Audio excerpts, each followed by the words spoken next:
I have been a sky watcher. I have loved to watch the night sky.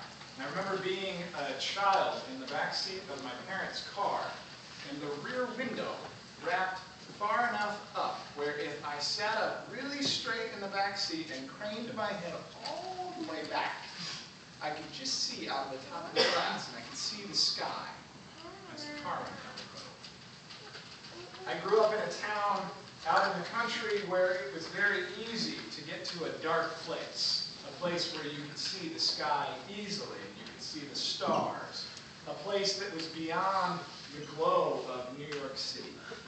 It's amazing how far the lights of Manhattan and the other boroughs travel. We live within that glow here. And then there were other times. My grandmother lives up in the Catskill Mountains, and I remember being excited to go up there and stand outside and gaze up at the sky, because when the lights go out up there, there is no glow from it. It's dark and still. The downside there is that the best time to see these kind of things are this time of year, and it's cold up there, and sometimes it's snowing at this time of year, and so you tend not to linger too long.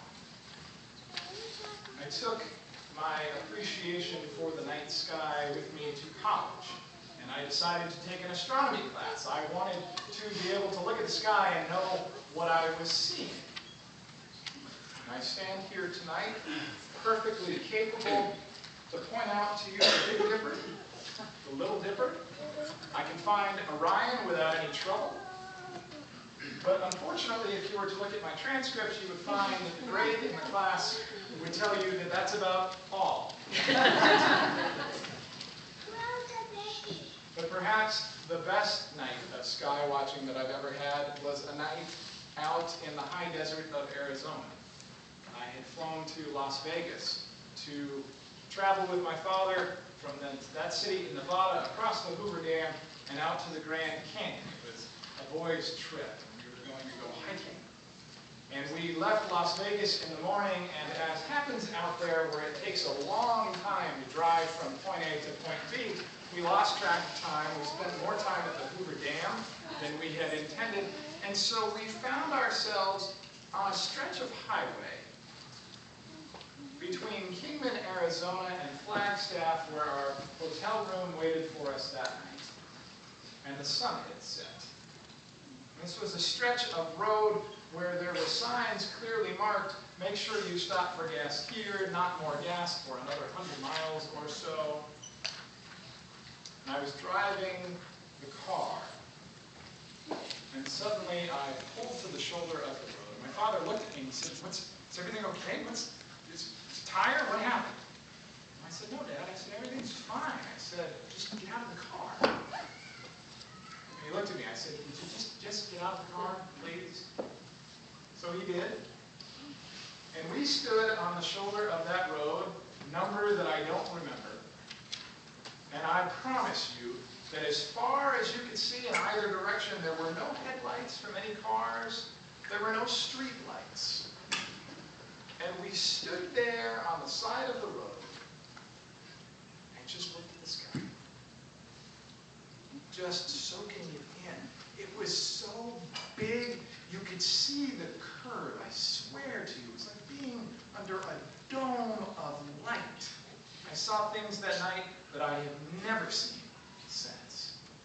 It was truly an amazing moment. Just the two of us, our rental car, great bowl of stars. And so I completely understand what these shepherds were doing. They were out on the hills overlooking the city. They were out there keeping track of their sheep.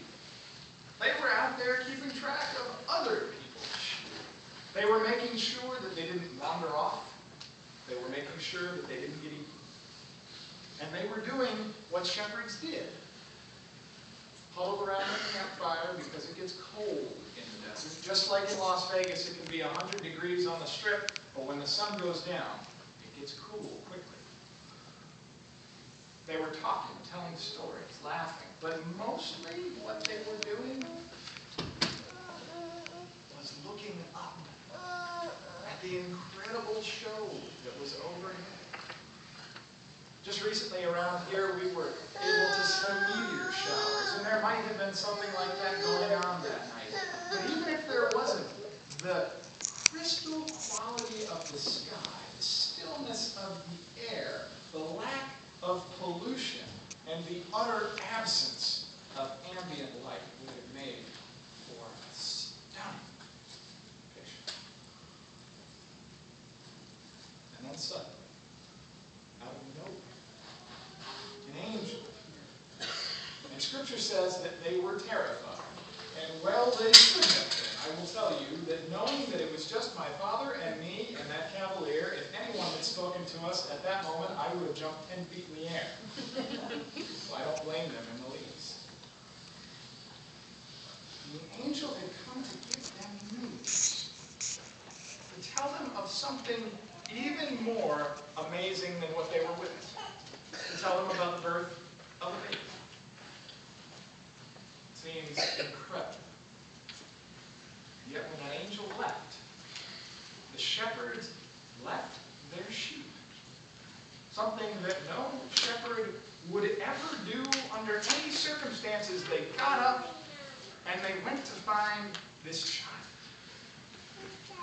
They went to go tell the story of what had happened. We were on the hillside around our campfire, staring up at the sky, when suddenly an angel appeared. Scared the daylights out of us. What it said was this. And then there was singing. And so we're here.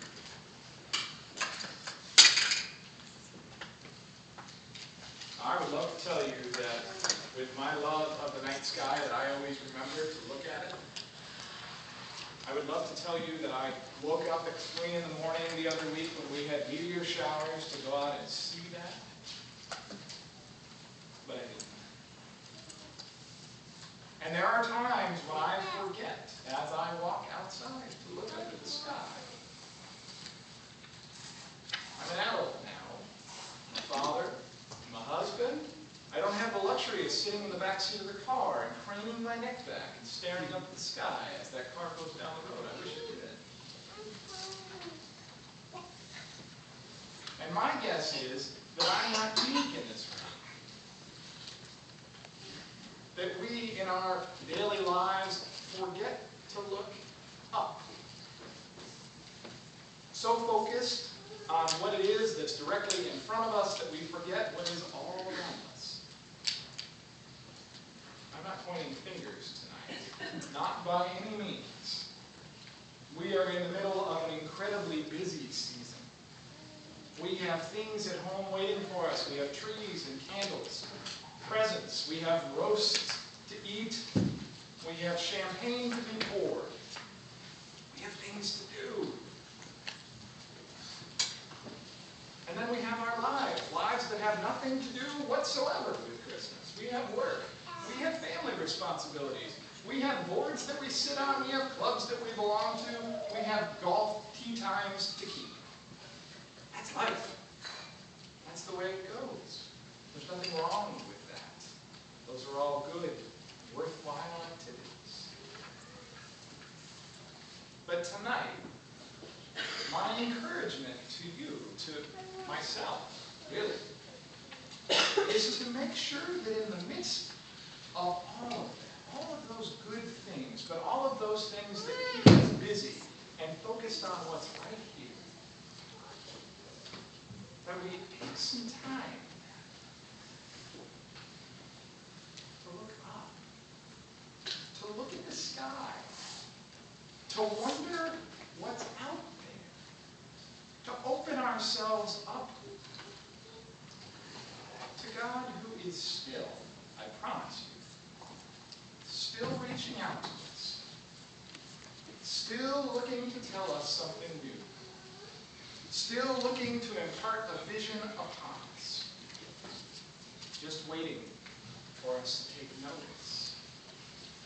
And so unfortunately tonight, the forecast is for snow.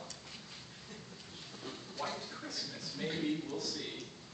Weather forecasters can forecast every day of their lives and be wrong and still have a wonderful job. So